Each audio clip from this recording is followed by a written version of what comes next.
Hey, making mastery learning a reality one day at a time. Hey, John Bergman here. We're trying to figure out how to do mastery learning one day at a time.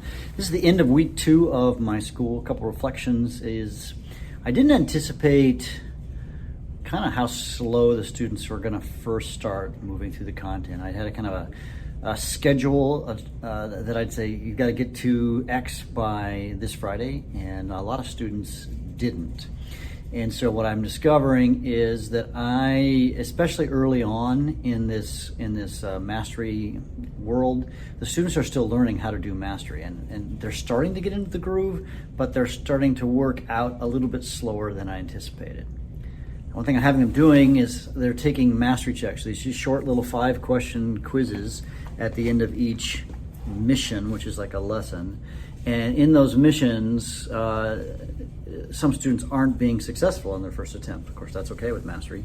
And so what I haven't done is I haven't communicated to them that before they take it again, they need to visit with me. And so that's a mistake that I'm making.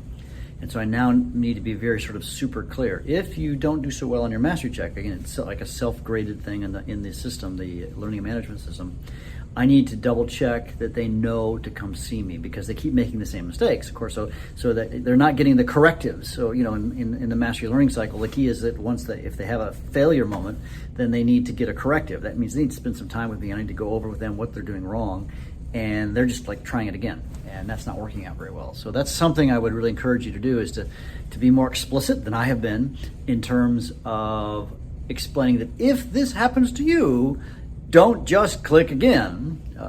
I could set it up so that they had to go through me, but I got big classes and I'm trying to manage all the kids. I'm still trying to learn their names.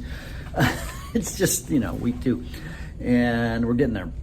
And throw on top of that, we've also got COVID issues happening. A number of kids having to quarantine due to COVID, and have kids in kind of through Zoom. So it's complexizing the implementation of mastery learning. It would be better if they were all in class, but hey, that's the reality that we're living in now. Another thing that went well today, in the last couple days really, is that my students did their first experiment.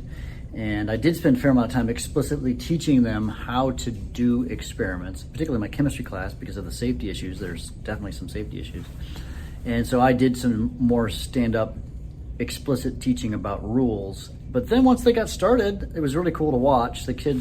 Some kids were working on the experiments, some kids were working on mastery checks and these little quizzes, if you will, at the end, after they've worked on, they've watched a video, for example, and then they've done some questions, and they take the mastery check. But then also they'll have a lab attached, if you will, for some lessons, because it's appropriate, and of course it helps them to see what they're hearing about and learning about in the videos. So those are some of my big takeaways this week as I am thinking through how to implement mastery. I guess the big takeaways I said at the top of the show was I didn't tell them explicitly that they need to get correctives, get some help after they have had a failure moment. If they did super well, that's awesome, we can move on. And in certain kids that's happening, but there's a certain percentage that's happening too, who are failing on their first attempt. One thing that's also helping me is I'm beginning to identify which students are going to struggle more than others. It's just, and that's going to help me help them direct to which level of mastery that they're going to achieve. Because in my system, there are 3 levels of mastery: a basic understanding, a clear understanding, and a deep understanding. And I'm going to steer certain students in one direction so that they can have success at the level that's appropriate to their ability level. So, hey, I'm just making mastery learning a reality one day at a time, following the principles of best practices that are in my book, my soon-to-be-released book about mastery learning. But, yeah, you can do it one day at a time. John Bergman out.